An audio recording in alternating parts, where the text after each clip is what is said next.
Catholic social teaching emerged at the end of the 19th century.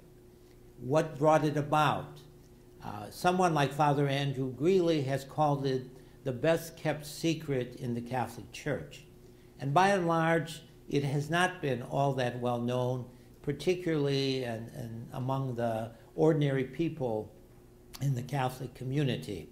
But there is a very rich history, and hopefully in the next 3 months or so, we will see some of the greatness of that social justice tradition and some of its weaknesses and some of its limitations and where it might need to go still.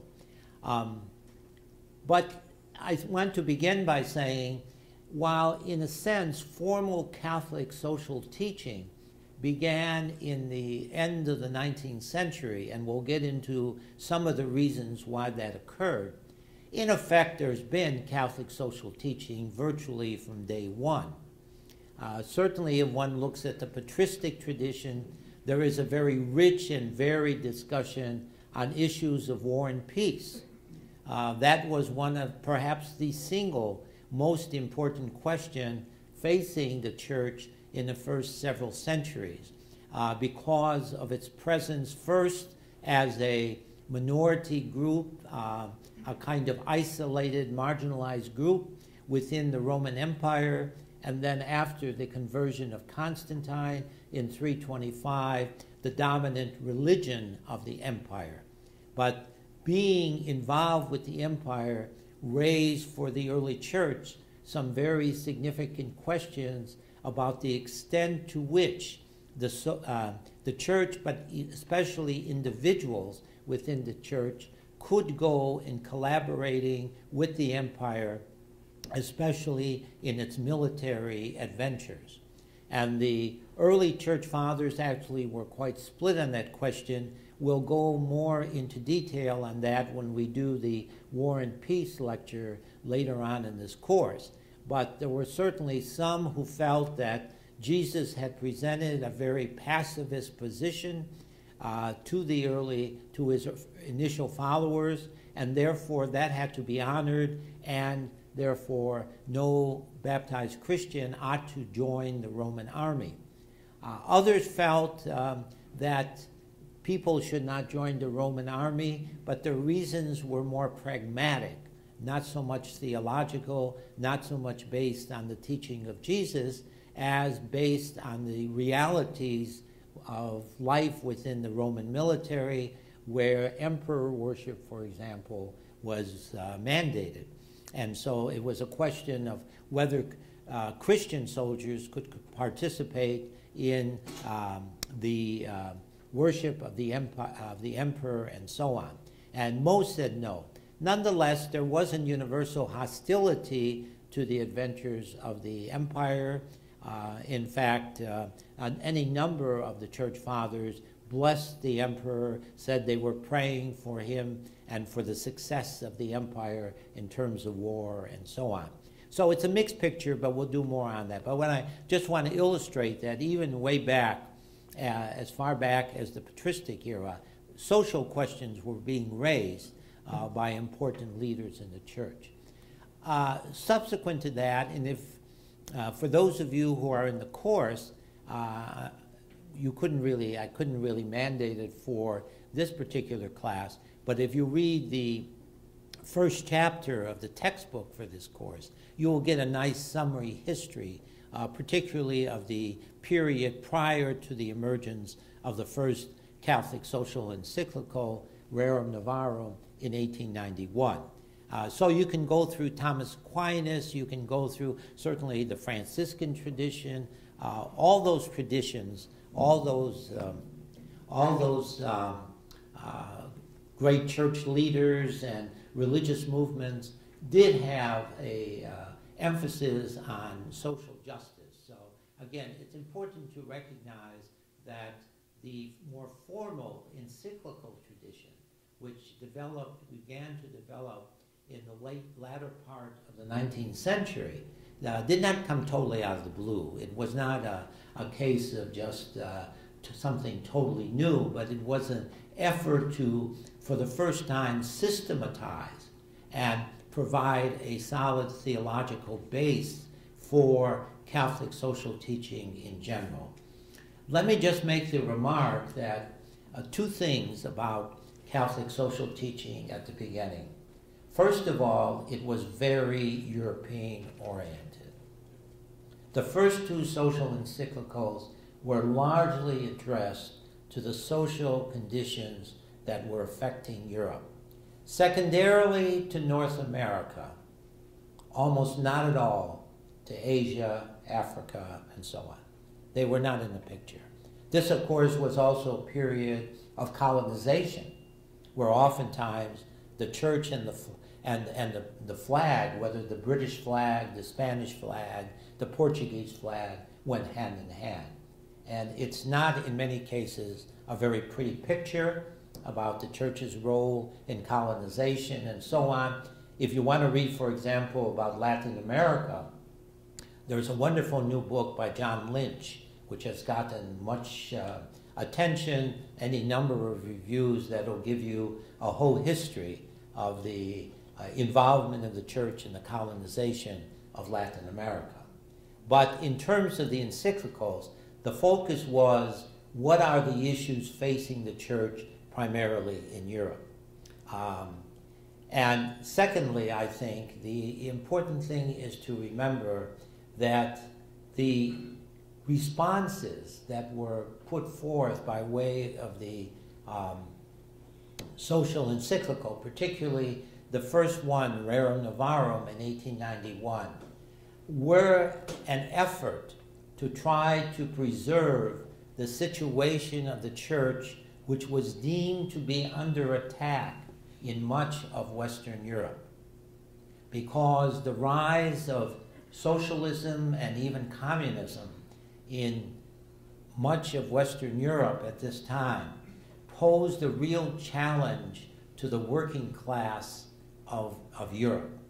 The workers were clearly being exploited, and the Marxists and the socialists were promising them, through organization, a much better lifestyle. But part of that involved often leaving the church. And as some of you know, France, which was once the quote-unquote eldest daughter of the church, completely lost, almost completely lost, the working class to the Catholic Church. And that process which occurred in the late 19th century has never been overcome, I think, in France in particular. The working class simply was not persuaded, frankly, by the encyclicals and the effort on the part of institutional Catholicism to address the working class question through Rerum Novarum. Say more about that in a moment. The question then is, I've already indicated some of this, what were the causal factors that brought about the church to the point where it felt it had to come up with a more formalized social doctrine through the encyclicals? There isn't one factor. There are many factors. First of all, the Industrial Revolution. The Industrial Revolution produced, for the first time, massive factories where there was exploitation of the workers in many ways, long hours, filthy conditions, the abuse of women and children in the workplace, and so on. So there was a rising crescendo of grievance that was emerging from the working classes, and again, particularly Western Europe, France, Germany, to extent England, and so on. And of course, you find that also recorded, for example, in Charles Dickens' writings, and so on. So this was a widespread phenomenon. So the effects of the Industrial Revolution, the rise of organized socialism and even Marxism was another factor, because this became the main competitor to the church for the hearts and souls of the working class. And this is where you will find a very significant difference between the situation in the United States, or I would even say North America generally, including Canada, and Europe. In Europe, the appeal of to organize the working class involved in many cases, if not in most cases, a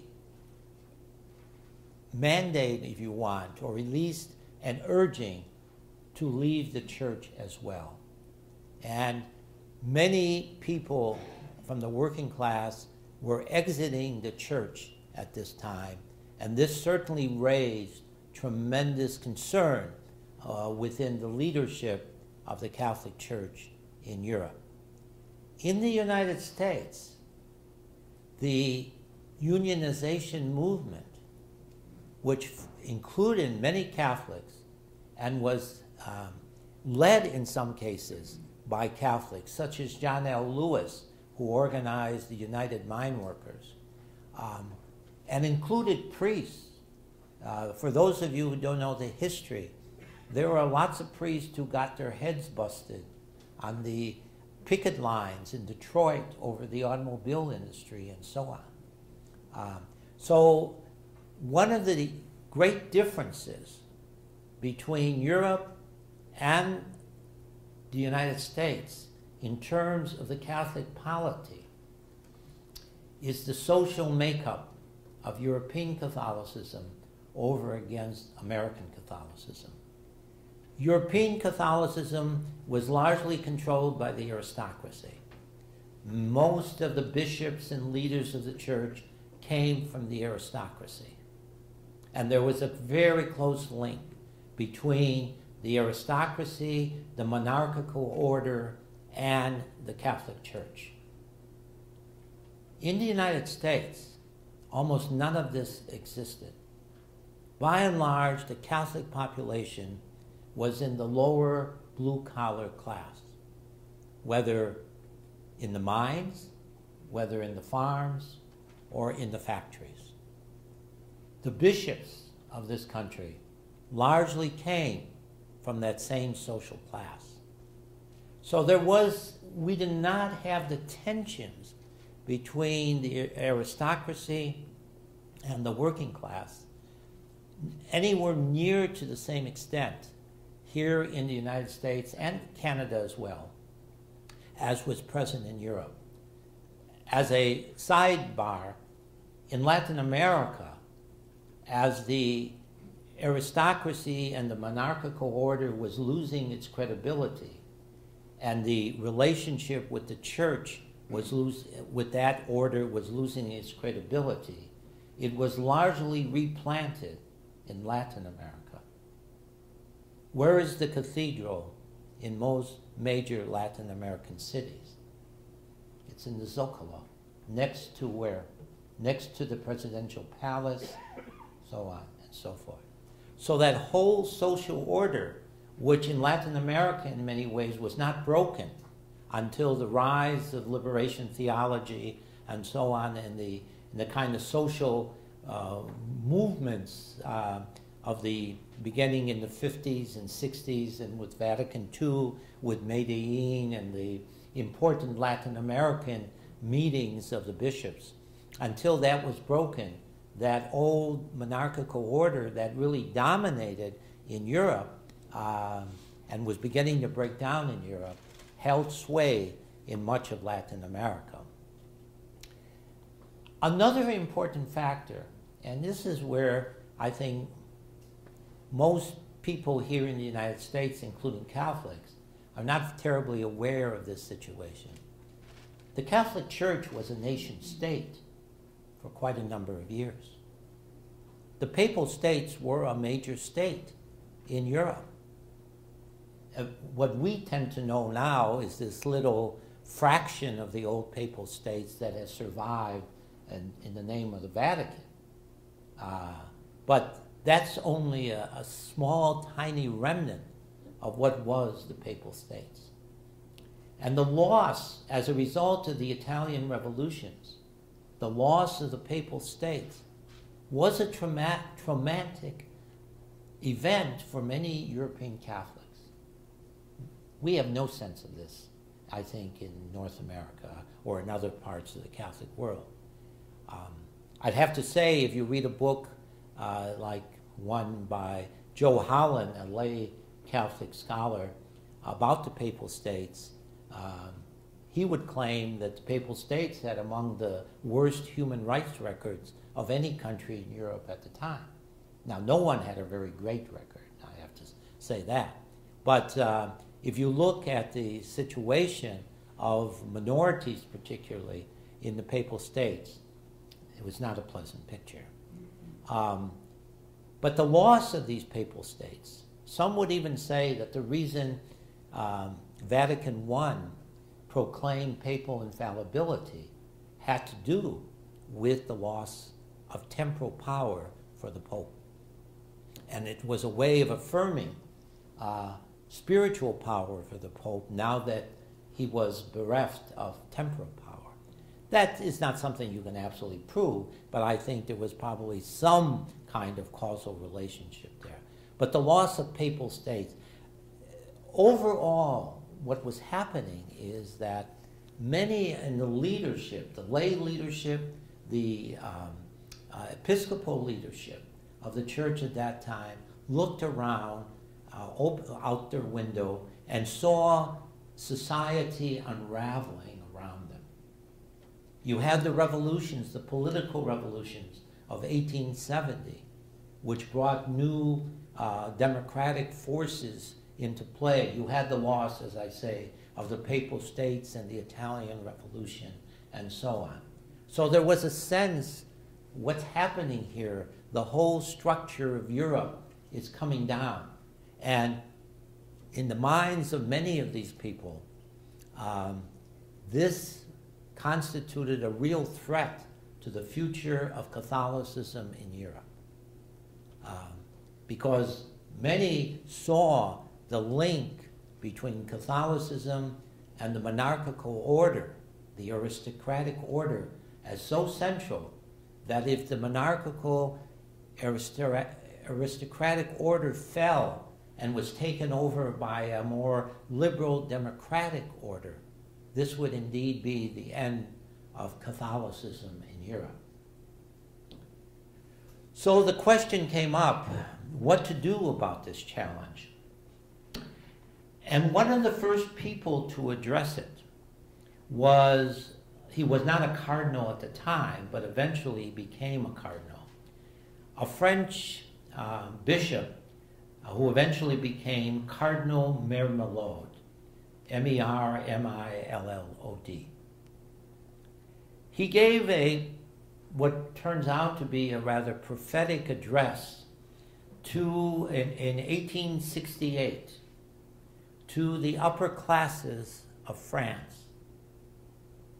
And he said to them quite bluntly, "Ladies and gentlemen, if we do not address the grievances of the workers, the entire fabric of Europe as we know it and love it will come apart and collapse. And so we need to do something to respond to the working class." There were also other people, much more prophetic people, who were not so much connected with the institution per se. And I think of someone like Frederick O.S.M, the founder of the Vincentians, who gave a thrust again to do something about the poor and the working class. The years 1870-71 marked a decisive turning point in the growth of Catholic social consciousness. The Franco-Prussian War and the worker insurrection known as the Paris Commune threatened major destabilization in Europe. both heightened the church's awareness of the need to respond to the deteriorating conditions faced by the workers. Failure to do so might lead to massive defections to socialism and even Marxism. And as I say, some of that was occurring already in France, would continue, and would, in a sense, never return to the status quo ante. Thus, conditions were right for the development of a social doctrine that identified the church more deeply than ever before with the struggles of the working class.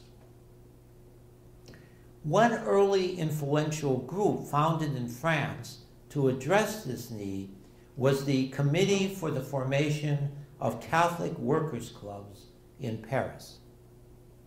Cardinal Mermelot became a leader in one such group, and in fact, this one in Paris eventually had copies of it begun in a number of other Parisian cities and so on.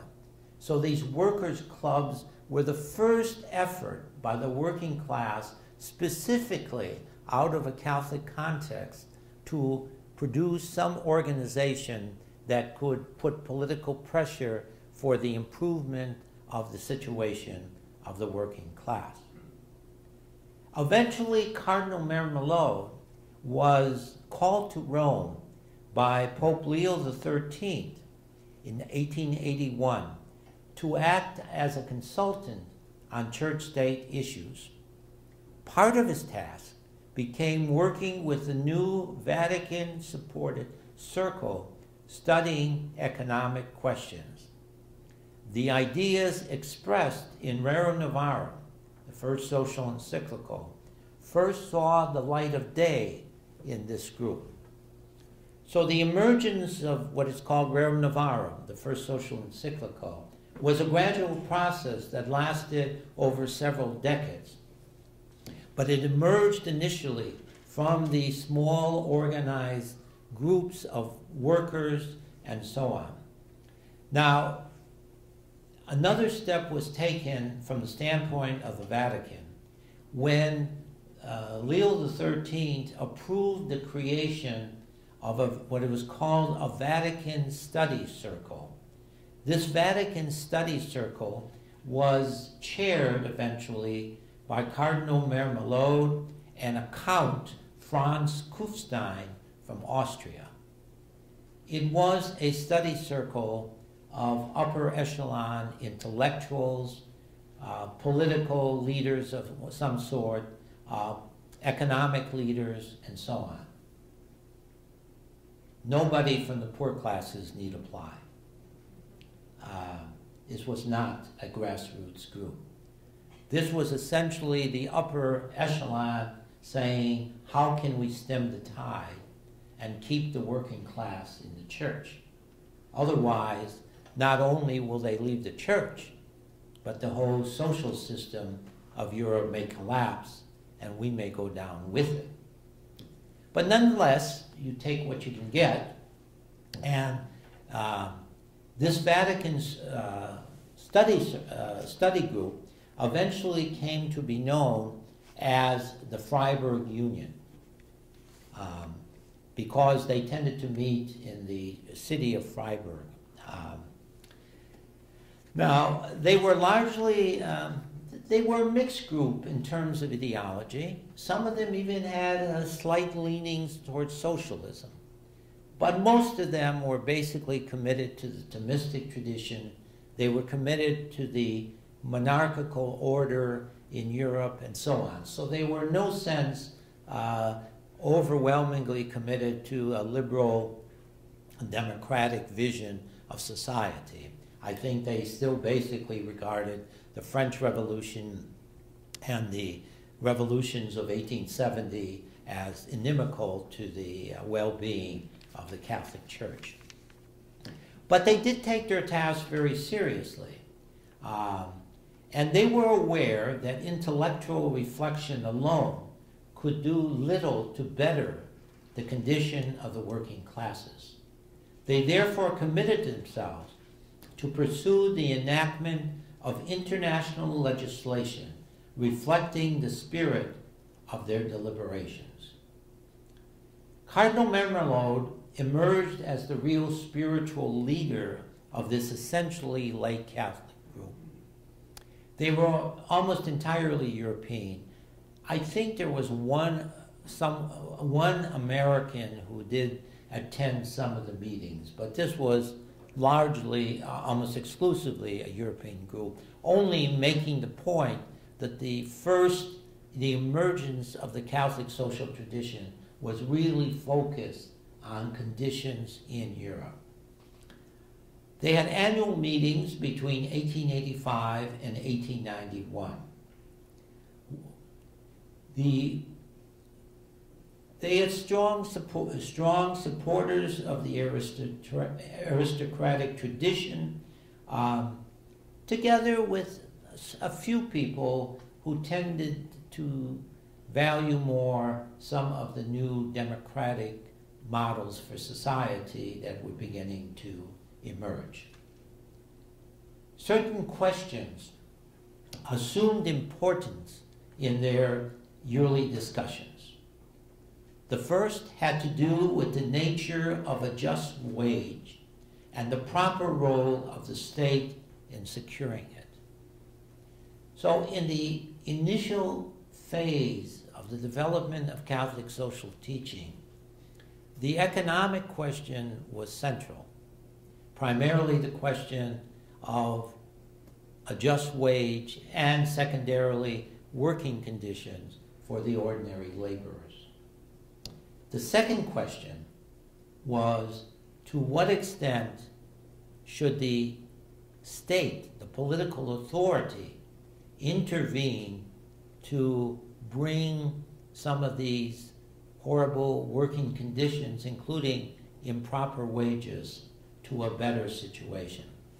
Now, you have to recall that that particular question was set in the context of the challenge being presented by Marxism and socialism, which of course argued for a very, very central role for the state in social justice.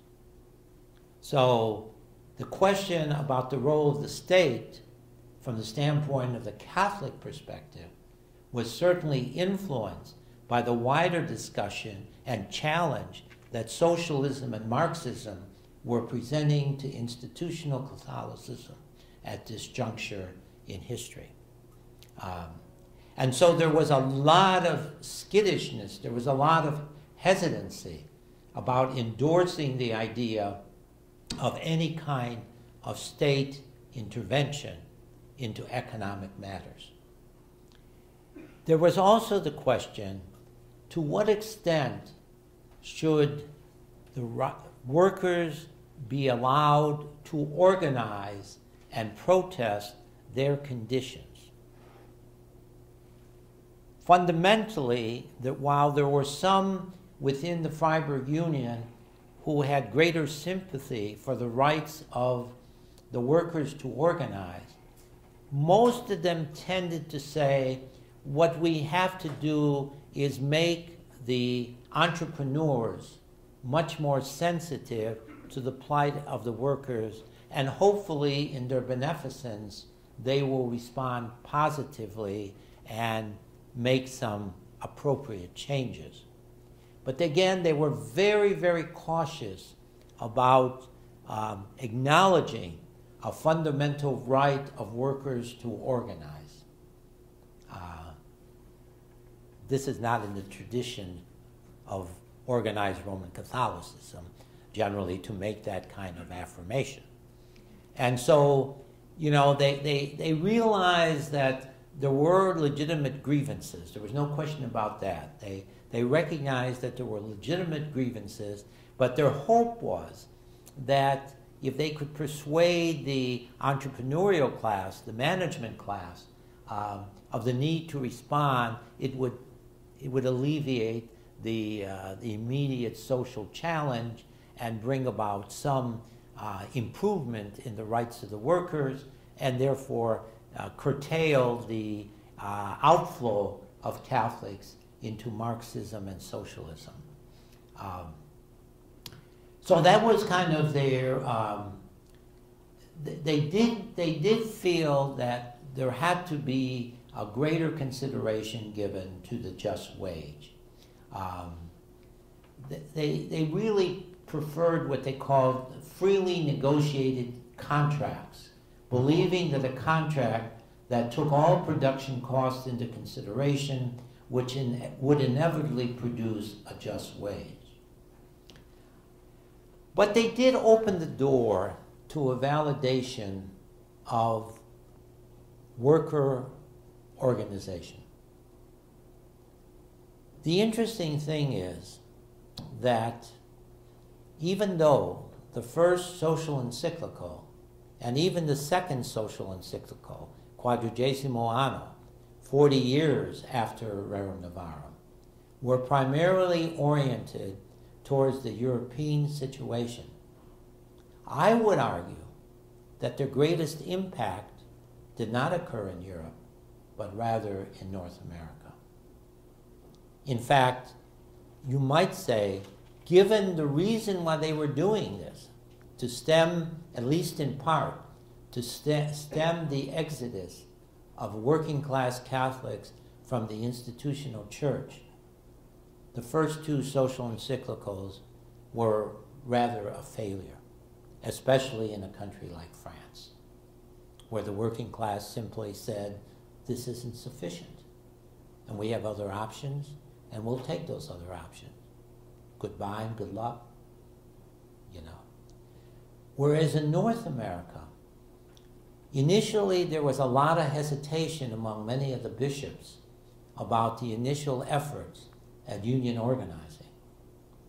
When people like John L. Lewis began the United Mine Workers, he did not get universal support by any means from the American hierarchy. But there were leaders like Archbishop Ireland and others in St. Paul who had great sympathy for the working class and were prepared to give an episcopal endorsement to the efforts at worker organization. But there were also bishops who saw the efforts to organize workers in this country as communist-inspired. There's a famous speech by one of the archbishops of Cincinnati who just denounces any efforts at organizing workers as a plot developed by communists. But when Rerum Novarum eventually came out, it really quashed a lot of this opposition. And the Catholic Church institutionally embraced the union movement in a way that was simply not true in Europe. I already said, priests went out on the picket lines, and they had the support of their bishops for doing so. It wasn't like they were just fringe people who were disobeying.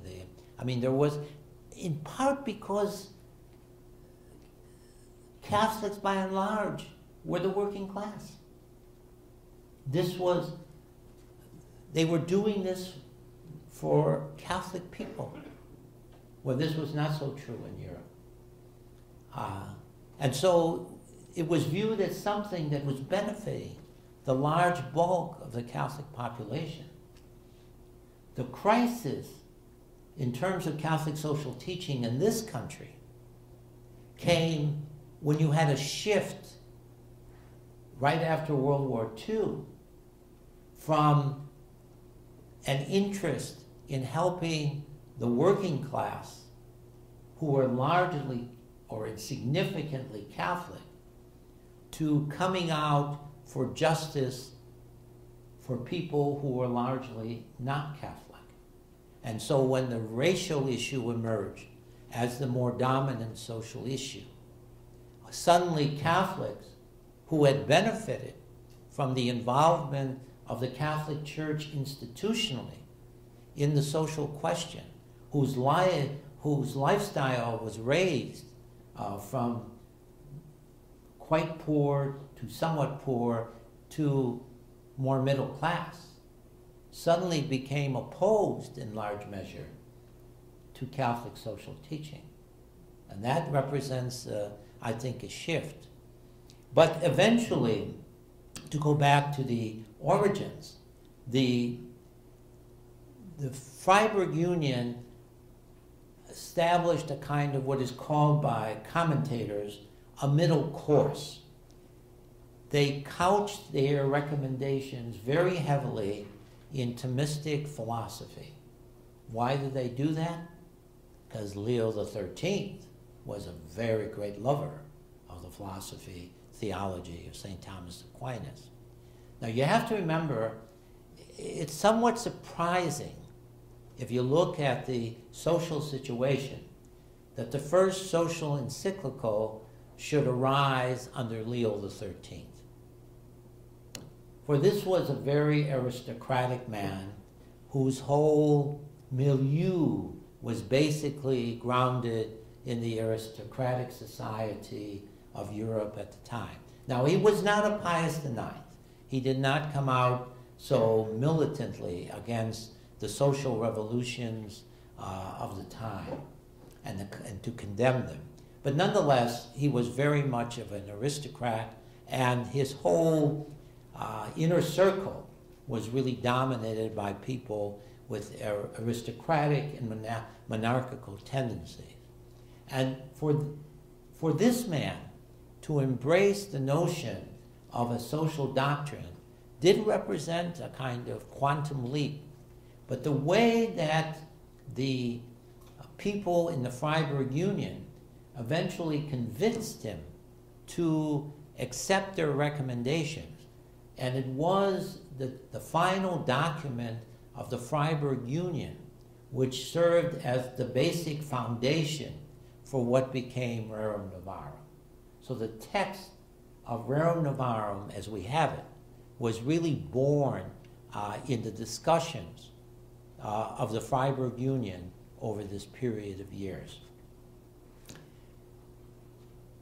And what, in the end, did they endorse?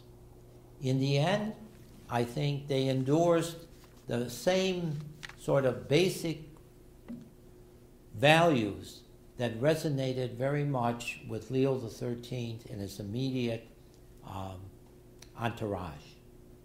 And they included sort of 5 key elements which would become continuing realities in Catholic social teaching for well over 100 years now. And those 5 elements are these. Number 1, no absolute rejection of private property. Again, you have to understand this discussion about private property was set within the context of the larger social discussion led by the communists and Marxists, who, as you might imagine, were urging the end of private property, or at least the end of widespread private property, that the state should take over much of the property of a nation and control it supposedly for the good of all the citizens and not merely for an elite. And they went back and forth on this because on one hand there was tremendous pressure on them to endorse private property. It seems, although this is not entirely clear from the documents we have, it seems that they were actually prepared to offer a considerable limitation on private property. However, the Archbishop of New York at the time had a priest who was a great champion of socialism, and he was espousing a strong critique of all private property. And it is claimed that the Archbishop of New York made a strong intervention with the process going on within the Freiburg Union, that there had to be an affirmation of private property. But they conditioned it, maybe not as much as they intended to originally, but they still conditioned it. Now, this remains a major question throughout Catholic social teaching, and we will see when we move to the more, what are sometimes called the more modern or contemporary social encyclicals, beginning with John the 23rd's Mater Magistra, we will see a gradual curtailment, in a way, of this right of private property. Never 100%, but certainly John the 23rd puts a kind of social, what he calls a social condition on private property, and therefore says it cannot be absolute. And then, of course, we have, under Paul VI, the strong statement that it is permissible for a government to seize private property and private bank accounts in certain situations where they are not being used for the common good, in Papal Autem Progressio, which certainly becomes the most radical official document in the history of Catholic social teaching. So there is a further development, but this question of property and private property is set in Rerum Novarum as a result of the Freiburg Union as one of the major questions. The second issue, there was no support for class struggle. The Freiburg Union was unwilling to endorse the notion that the lower classes could ever rise up and in revolution against the upper classes. Now, you can probably understand why they said that. They were basically all of the upper classes. So, I mean, it was their house that was being attacked. It was their tail that was being gored. So they certainly were not about to embrace this. But this again becomes a continuing question, which of course rises to the fore again, beginning in the 50s and 60s with the appearance of liberation theology, which did validate some forms of social struggle and said you cannot, the argument being that there's very little evidence that an upper class elite ever gives up power voluntarily. That you can only force through revolution an elite upper class that controls everything to really give up some of its power and so on. Interestingly, in the not so new Catholic Catechism, there is actually a paragraph that validates resistance to unjust social situations. It's kind of funny because it's not very often quoted, in fact, hardly quoted at all, and it comes in a very philosophical part of the Catechism, not in the section dealing primarily with social justice. But it is there. It is there. It's never been taken out. So there is some sense of this, but they were unwilling to give any kind of mandate to class struggle. So this, of course, at what point do efforts at union organizing on the part of the workers move into a situation of class struggle? So it really depends who interprets the definition of class struggle, because in one definition, it could almost rule out any kind of organized resistance in the name of social justice. I don't think they wanted to do that, and I think but it's a very modest endorsement of some kind of resistance that you find in the Freiburg document and then in Rerum Novarum. You get the impression that they would just wish the workers' rights question could be handled in a nice, harmonious handshake between the management and the working class. You know, that was their dream. That was their hope. And we wouldn't have to have any of this resistance, organized resistance, and so on. But again, there's very little evidence that that occurs. Now, the third principle is one that has become somewhat controversial and disputed even in our present day.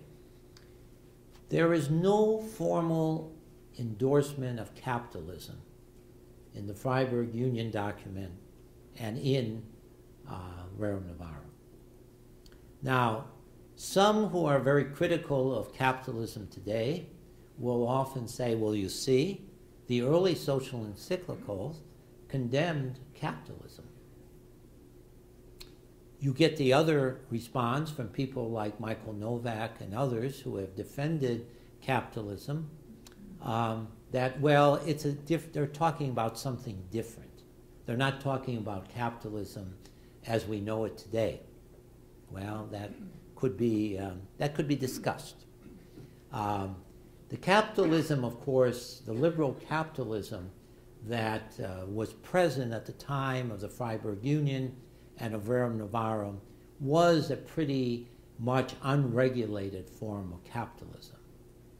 I mean, if there was a free market understanding, it was it.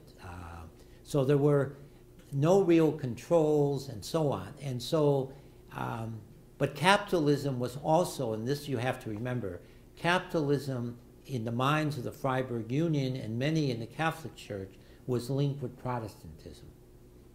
In fact, if you go back and reread the first two social encyclicals, you will see that capitalism and Protestantism are condemned in the same paragraph.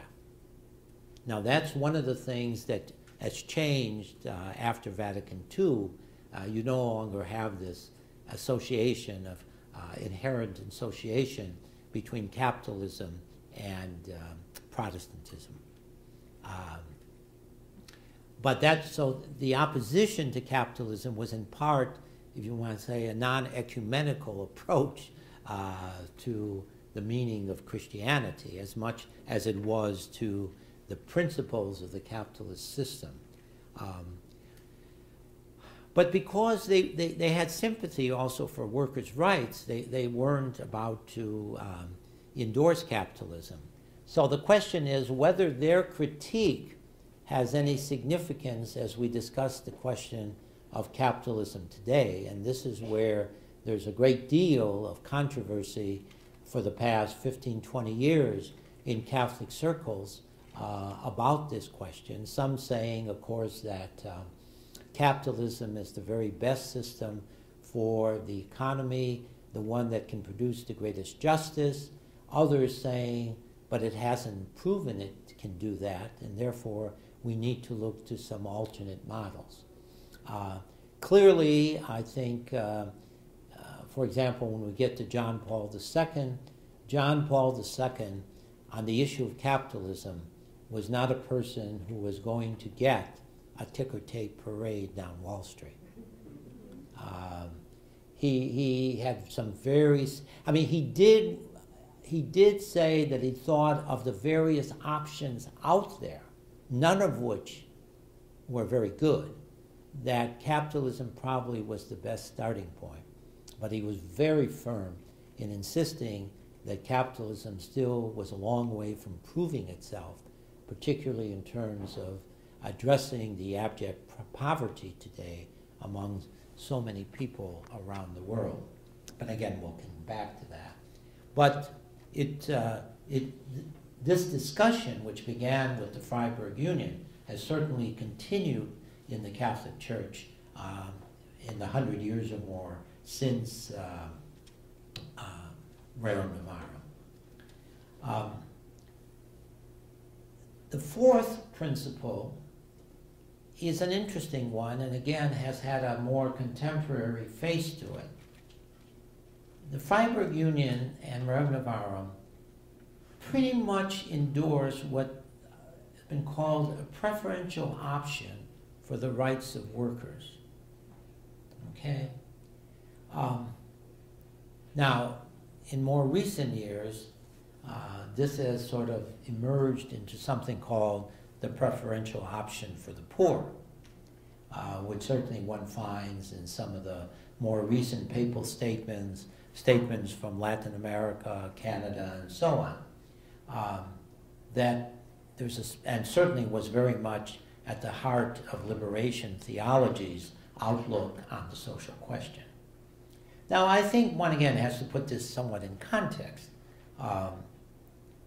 They were told to address, the Freiburg Union was told to address the question of the rights of workers. This was the issue that was conducted. I mean, they realized that they somehow had to give some support and some possibilities to the workers to organize themselves for better working conditions and so on, and that the entrepreneurial class, the management class, would have to bend somewhat in order to accommodate these the grievances, the rights of the working class. Because if this wasn't going to happen, they realized they weren't going to stem the tide of the worker exodus from the Catholic Church. So I think we have to be careful of kind of giving a picture that they were all, 95% on the side of workers and only 5% on the side of the entrepreneurial managerial. This would not be true because many of them themselves were in that class of the entrepreneurs and the managerial leadership. So they again, you have to be careful of overstating what they did. But because their primary question was, what can we do to help the workers, they put an emphasis on the workers. And finally, one can say there was firm support for unionization. However, that has to be clarified somewhat. They eventually, not so much the Freiburg Union or even Rerum Novarum, but eventually Quadragesimo Anno, embraced this organic model of society, which sometimes in French is known as the régime corporatif. It never caught on in the United States, but it was a view which really goes back to the Middle Ages, that there was a divinely designed role for all of us in human society. There was no concept really of rights from the Catholic point of view. What there was the notion that somehow God had designated you for a particular task. Now that might be to be the king. That might be to be the prince. That might be to be a servant. Within that context, you had a right to try to do your job faithfully. And if the conditions were such that they impeded your ability to do your divinely designed task, you could raise a fuss. However, that was about the limit. There was no sense, for example, that, the authority in society was divinely guaranteed and given. That's why all kings basically were consecrated in cathedrals. It was a power they received from God. And you, peasants, so on, working class, you have absolutely no claim on that power. God didn't give it to you, and therefore you have no claim. That's, of course, what changed. That was the profound change of the French Revolution and then the American Revolution and so on, which argued that power resided fundamentally in the people. The people gave the leadership of a democratic society the power to govern and to rule. But in the medieval societies, that power was designated for a very limited number of people by God himself. So you couldn't really challenge that, because to challenge it was to challenge God himself and God's wisdom and so on. So this what the Freiburg Union did in terms of unionization was sort of extend a bit this kind of organic model of society, which fundamentally still saw very much of a hierarchy in the social order that should not be fundamentally challenged. And this was their opposition to the socialists and Marxists, who in fact were challenging the very structure, fundamental structure of organized society. And that was not permitted at that time, in their view. And so they opened the door within this kind of organic model to the right of workers to, in a sense, do their job better, okay? The original medieval concept was, yes, you could make a fuss, as I said, if you were impeded from doing your job well, okay?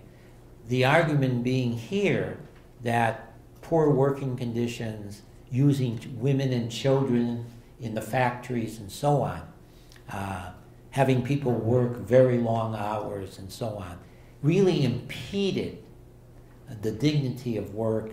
But it wasn't that somehow the workers were suddenly going to organize to take over society and become the governing element in society. I think the Freiburg Union and Rerum Novarum still not only believed that the aristocratic monarchical order was the best order, but also that it would continue. That was certainly their hope. And so it was not a democratic response. That's why sometimes I get a little bit unnerved in a way when I hear what I consider to be exaggerated assessments, positive assessments of Rerum Novarum. It was an important step in the history of Catholicism in terms of the working class. But as I already indicated, it was a rather abject failure in Europe. And I think the only thing that made it a very important piece here in North America was the fact that the social profile of American Catholicism was so very different from Europe. There were no aristocrats here. The Catholics were not in the elite, with rare exception. Yes, there were the Carrolls of Carrollton, you know, Charles Carroll, who signed the Declaration of Independence.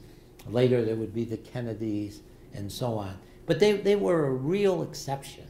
The overwhelming majority of Catholics were in the lower social classes. And so they had no problem with accepting these teachings, I think, and they embraced them. There was a very important moment in terms of Rerum Novarum and the American scene. And that occurred in 1919. At least that's when. In 1919, the American bishops issued their first response to Rerum Novarum. It was called the Program of Social Reconstruction. And part of it was, why was it called Social Reconstruction? Because part of it came after the social situation created by World War I. Okay. There was really no bishops' conference to issue documents here in the United States until that time. And there was created, because of the questions raised during the World War I, there were created something called the National Catholic Welfare Conference, which is the predecessor of the current National Conference of Catholic Bishops. But one of the key people there was a priest from the Diocese of St. Paul, Minneapolis, John Ryan. Unfortunately, not well enough known or appreciated in American Catholicism. John Ryan had a significant training in economics. He taught at St. Paul Seminary in St. Paul, Minnesota. And you have to understand, if you study the history of the Catholic Church in Minnesota, there's a strong kind of socialist, social justice tradition there, including at Collegeville, at the Benedictines at Collegeville, who created a real linkage between liturgy and social justice. So there's a very rich history. And St. Paul Seminary in St. Paul became a real center of, I think, the movement and incorporation of at least the vision of Rerum Novarum into the American scene. And John Ryan basically authored this program of social reconstruction issued by the American bishops in 1919. There are several articles on what will be the bibliography for this course for those of you taking for credit if you want to pursue that. But it was an extremely important document. Now, I think the way that John Ryan interpreted Rerum Novarum was to really give it a lot more force in terms of the question of union organizing. And so I think the program of social reconstruction really gave a very strong impetus to the movement for union organizing and Catholic involvement in it that probably went beyond what the Freiburg Union or maybe even Leo XIII ever imagined. Because as I try to stress, they were very cautious in their approach to this question. But here in the United States, I mean, the doors became open to very, very deep involvement by institutional Catholicism in the union organizing movement. And that eventually was broken.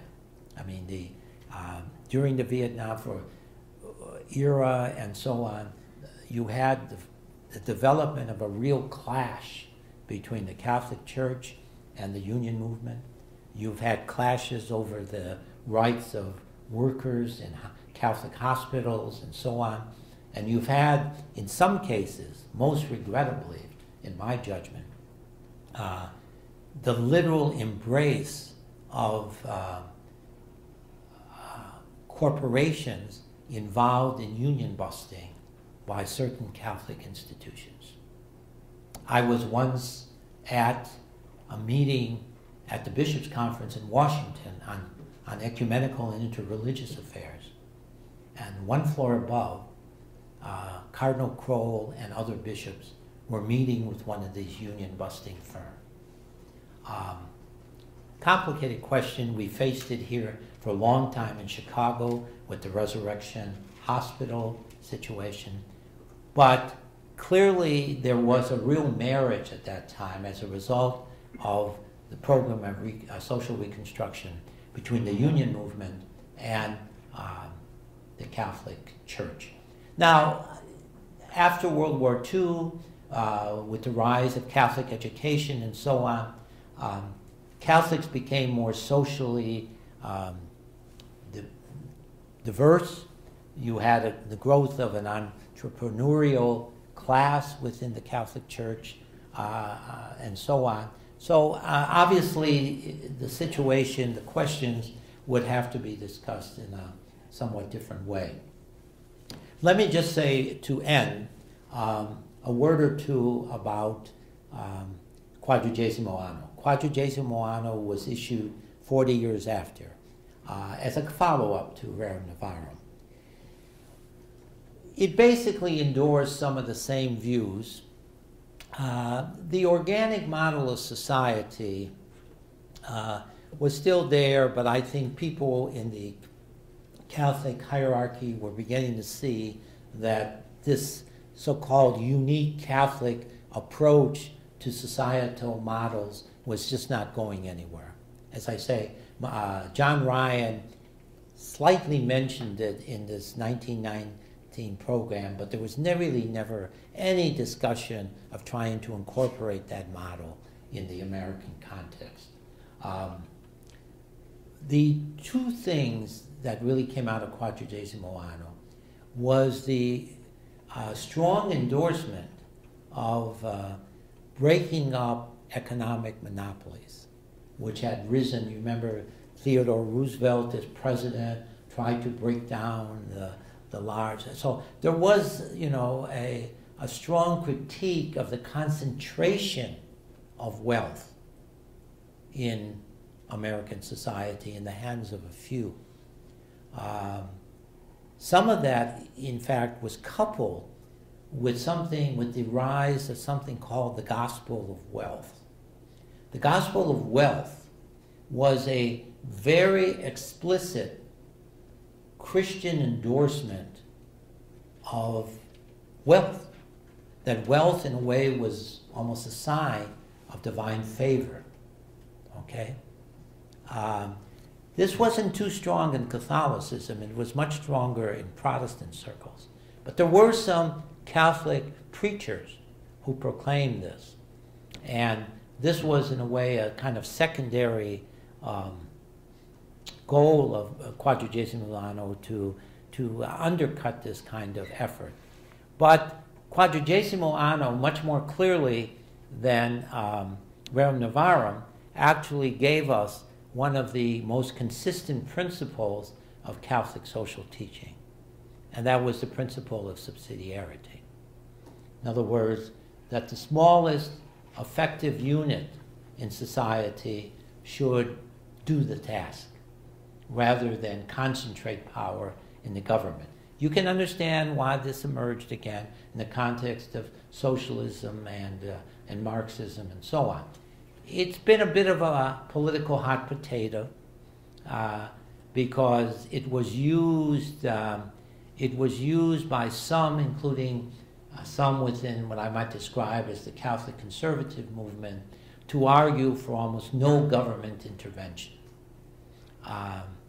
And people like the late Monsignor George Higgins, who took the place of Monsignor Ryan for many years in Washington as kind of the lead staffer on social issues, or one of the lead staffers on social issues, especially union organizing, always said that there are maybe situations where, in fact, the smallest the smallest effective unit in society is a governmental unit. So you just can't simply turn the principle of subsidiarity into a principle which argues fundamentally get government off our backs. So, but the principle of subsidiarity was affirmed and remains, I think, a very central feature of Catholic social teaching in the 100 or more years that we've had this tradition. Okay, I'll end it there.